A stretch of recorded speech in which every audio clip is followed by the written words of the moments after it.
SAARC. তো SAARC নিয়ে আমরা খুবই অর্গানাইজড ওয়েতে, খুব সিম্পলিফাইড ওয়েতে আলোচনা করার চেষ্টা করব, আপনাদের খুবই কাজে লাগবে। তো সার্কের সূচনাটা আসলে কোথা থেকে হয়েছিল সেটা যদি আমরা একটু বোঝার চেষ্টা করি। 1980 সালে তৎকালীন বাংলাদেশের প্রেসিডেন্ট জিয়াউর রহমান চিন্তা করলেন যে দক্ষিণ এশিয়ার যে দেশগুলো রয়েছে তাদের মধ্যে আরও বেশি পরিমাণ বাণিজ্যিক সহায়তা, সামাজিক ও সাংস্কৃতিক সহায়তা বাড়ানো উচিত। সেই ক্ষেত্রে একটি সংগঠনের অবশ্যই প্রয়োজনীয়তা রয়েছে। সেই চিন্তা থেকে 1980 সালে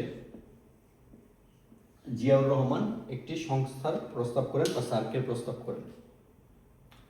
পরবর্তীতে নানান ঘটনার পরিক্রমায় জিয়াউর রহমানের মৃত্যুর পর সার্কের কার্যক্রম কিন্তু থেমে থাকেনি। সেই কনসেপ্টের উপর ভিত্তি করেই 1981 সালে শ্রীলঙ্কার কলম্বোতে সার্কভুক্ত যে দেশগুলো রয়েছে বর্তমানে তাদের পররাষ্ট্রমন্ত্রীদের বৈঠক সরাসরি হয়নি, প্রথম হয়েছিল পররাষ্ট্র সচিবদের বৈঠক। তার মানে তারই প্রেক্ষিতে 1981 সালে শ্রীলঙ্কার কলম্বোতে ওই সকল দেশের পররাষ্ট্র সচিবদের একটি বৈঠক অনুষ্ঠিত হয়। তারও 2 বছর পরে 1983 সালে এবার পররাষ্ট্র মন্ত্রীদের একটি বৈঠক অনুষ্ঠিত হয় তার 2 বছর পরে। আর তারও 2 বছর পরে 1985 সালের 8ই ডিসেম্বর 1985 সালের 8ই ডিসেম্বর ঢাকায়, বাংলাদেশের ঢাকায় প্রথম সার্ক সম্মেলন বা প্রথম সার্ক সামিট অনুষ্ঠিত হয়, যার মাধ্যমে আনুষ্ঠানিকভাবে সার্কের যাত্রা শুরু হয়। আর তৎকালীন সময় বাংলাদেশের প্রেসিডেন্ট ছিলেন হুসাইন মোহাম্মদ এরশাদ সাহেব। আচ্ছা, তাহলে আমরা বুঝলাম যে ইনিশিয়াল কাহিনীটা কোন জায়গা থেকে শুরু হলো। 1985 পরে যে কোনো সংগঠনের তো একটি সদর দপ্তর থাকা উচিত। 1985 ও আরো 2 বছর পরে 1987 সালে সার্কের সদর দপ্তর গঠিত হয় নেপালের কাঠমান্ডুতে। এই জন্য আমরা বলতে পারি সার্কের প্রতিষ্ঠাতাকাল 1985 সালে 8ই ডিসেম্বর হলেও সার্কের সদর দপ্তর কিন্তু নেপালের কাঠমান্ডুতে প্রতিষ্ঠিত হয় 1987 সালে। ঠিক আছে, তা এইটা হচ্ছে ইনিশিয়াল কথাবার্তা। এরপরে সার্কের যে সদস্যপদ, ইনিশিয়ালি সদস্য ছিল কয়জন? ইনিশিয়ালি সদস্য কিন্তু ছিল বাংলাদেশ, ইন্ডিয়া, নেপাল, ভুটান, শ্রীলঙ্কা, মালদ্বীপ। পরবর্তীতে কিন্তু আরও একটি নতুন সদস্য যুক্ত হয়।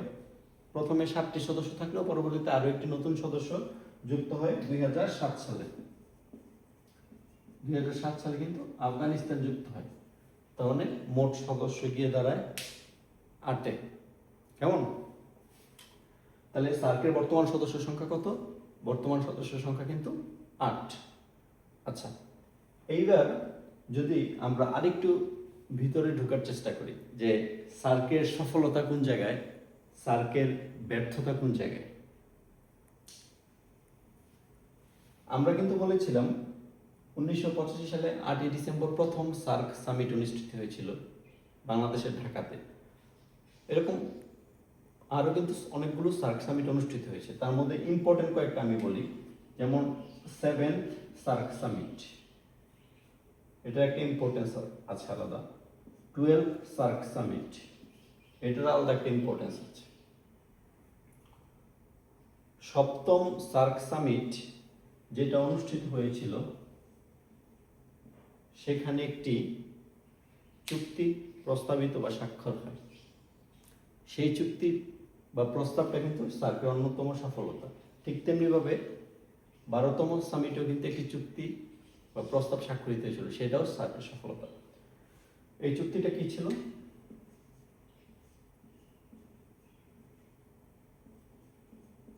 এই চুক্তিটা ছিল সাপটা, আর 12তমতে যেটা, এটা ছিল সাফটা। দুইটার ফুল ফর্ম যদি আমরা একটু দেখার চেষ্টা করি, এটা হচ্ছে South Asian preferential trade agreement. সার্কের ফুল ফর্ম কি ছিল? South Asian association for regional cooperation. তো এই সাউথ এশিয়ান রিজনের এই তো সংস্থাটা, এই জন্য সপ্তম সার্ক সামিটে কিন্তু এই চুক্তিটা আসে। মেনলি এটা প্রস্তাবিত হয় 1991 সালে, আর অ্যাক্টিভ বা কার্যক্রম শুরু হয়ে যায় 1993 সাল থেকে। ঠিক আছে, south Asian preferential trade agreement মানে দক্ষিণ এশিয়ার যে দেশগুলো রয়েছে তাদের মধ্যে বাণিজ্য বাড়ানোর উদ্যোগে এবং একই সাথে বাণিজ্য শুল্ক এবং বিভিন্ন ধরনের ট্যারিফ মওকুফ বা কমানোর উদ্যোগে এই চুক্তিটি হয়। তারই ধারাবাহিকতায় কিন্তু 2004 সালে সাফটা প্রস্তাবিত হয় 12তম সার্ক সম্মেলনে এবং এটা অ্যাক্টিভ হয় 2006। তার মানে এটা 1991 প্রস্তাবিত হয়, অ্যাক্টিভ হয় 1993, আর এটা 2004 অ্যাক্টিভ হয়, 2004 প্রস্তাবিত হয়, আর 2006 থেকে এটার কার্যক্রম শুরু হয়।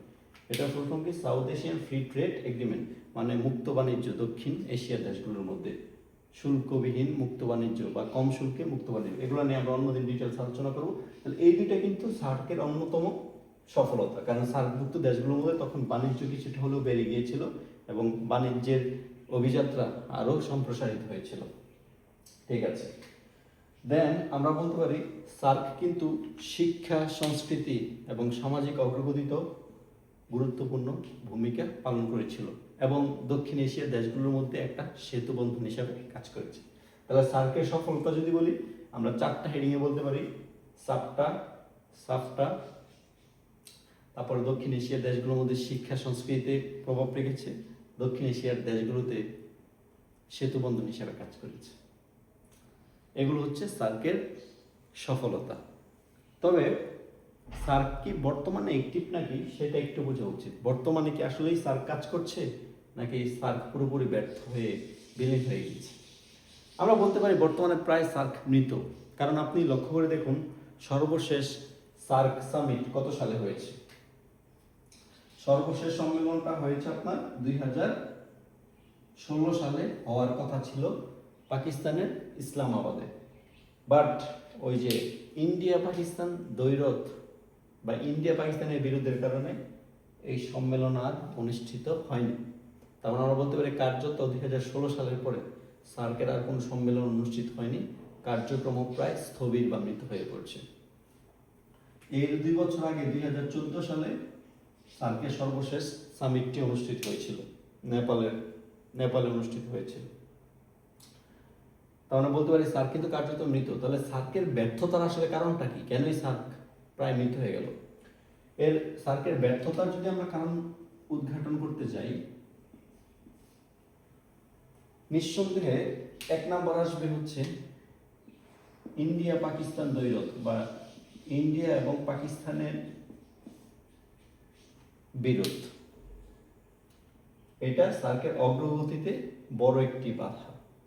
2 নম্বর হচ্ছে সার্কের সনদ বা সার্কের যে চার্টার, ওইখানে কিছু নিয়ম রয়েছে যেগুলো খুবই কমপ্লিকেটেড একটা অবস্থা সৃষ্টি করেছে। যেমন আমি 2টা নিয়মের কথা বলি। সার্ক সনদ বা সার্ক চার্টারের 2টা নিয়ম আছে। মাইন্ডেড, সার্ক সনদও কিন্তু স্বাক্ষরিত হয়েছিল 1985 সালের 8 ডিসেম্বর। কেমন? ওই সময় সার্ক সনদটা, সনদ মানে কি? কোনো একটা সংস্থা যে নিয়ম নীতির উপর ভিত্তি করে তাদের কার্যক্রম যে নীতির উপর ভিত্তি করে পরিচালনা করে। যেমন সার্কের একটা নিয়ম ছিল সর্বসম্মত সিদ্ধান্ত গ্রহণ, সর্বসম্মত মতামতের ভিত্তিতে কোনো সিদ্ধান্ত গ্রহণ বা কনসেনসাস নীতি। কনসেনসাস বলে এটা, মানে হচ্ছে কোনো একটা সিদ্ধান্ত পাশ করতে হলে সার্কভুক্ত এই সকল দেশের হ্যাঁ ভোটটা লাগবে বা সকল দেশের মতামত লাগবে। সার্কভুক্ত 8টা দেশেরই মতামত লাগবে। আসলে কি এটা খুবই কঠিন কাজ নয়? একটি সিদ্ধান্ত পাশ করতে হলে যদি 8টি দেশেরই মতামত লাগে সেক্ষেত্রে কিন্তু খুবই টাফ। এমন হতে পারতো যে সংখ্যাগরিষ্ঠ দেশের মতামত বা 5টির বেশি দেশের মতামত, বাট সেক্ষেত্রে সর্বসম্মতক্রমে সিদ্ধান্ত নিতে হবে। এটা একটা টাফ ইস্যু, এই জন্য অনেক ইস্যুতেই বিল পাস হয়নি বা অনেক ইস্যুতেই কাজ করা হয়ে ওঠে। 3 নম্বর হচ্ছে ব্যর্থতার আরেকটি কারণ হচ্ছে সার্কের নীতির অন্যতম একটি কথা হচ্ছে যে দ্বিপাক্ষিক কোনো বিষয় নিয়ে সার্কে আলোচনা করা যাবে না বা বিভিন্ন দ্বৈরথ মেটানোর কোনো সুযোগ আসলে সার্কে রাখা হয়নি। দ্বিপাক্ষিক এবং বিরোধপূর্ণ বিষয়ে সার্কে আলোচনা করা যাবে না। অর্থাৎ সার্ক তো 8টা দেশের একটি সংগঠন, যে কোনো 2টি দেশের সমস্যা সমাধান বা বিরোধপূর্ণ কোনো ব্যাপার নিয়ে সার্কে আলোচনা করা যাচ্ছে না।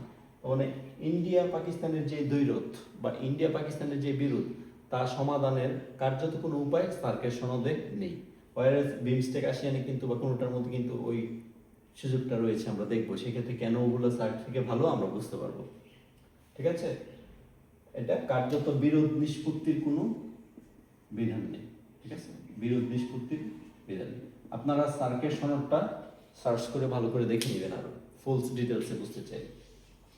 ইন্ডিয়া পাকিস্তান দ্বৈরথ কনসেনসাস নিয়ম কার্যত বিরোধ নিষ্পত্তির অভাব, এবং আরেকটা কারণ হচ্ছে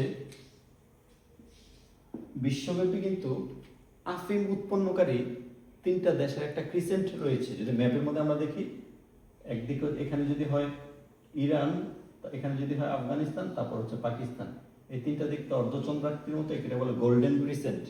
এই বিশ্বের নেশাজাতীয় পদার্থ আফিম এর উৎপন্নকারী 3টা দেশের চালান এই 3টা দেশ বা উৎপন্ন করে থাকে, ইরান, আফগানিস্তান, পাকিস্তান। এটাকে বলা হয় গোল্ডেন ক্রিসেন্ট। গোল্ডেন ক্রিসেন্ট, তাহলে দেখেন এই গোল্ডেন ক্রিসেন্টের 3টা দেশের মধ্যে কিন্তু 2টা দেশ সার্কের সদস্য, আফগানিস্তান, পাকিস্তান। তার মানে আন্তর্জাতিক সন্ত্রাসবাদ বা আন্তর্জাতিকভাবে কিন্তু এর একটা নেতিবাচক প্রভাব রয়েছে। আরেকটা কারণ আমরা বলতে পারি, ইন্ডিয়া কিন্তু সবসময় big brother mentality role play করতে চায়, যে তারা অর্থনৈতিকভাবে বড় অর্থনৈতিক শক্তি, তারা তাদের ইনফ্লুয়েন্সটাও বেশি বজায় রাখতে চায়।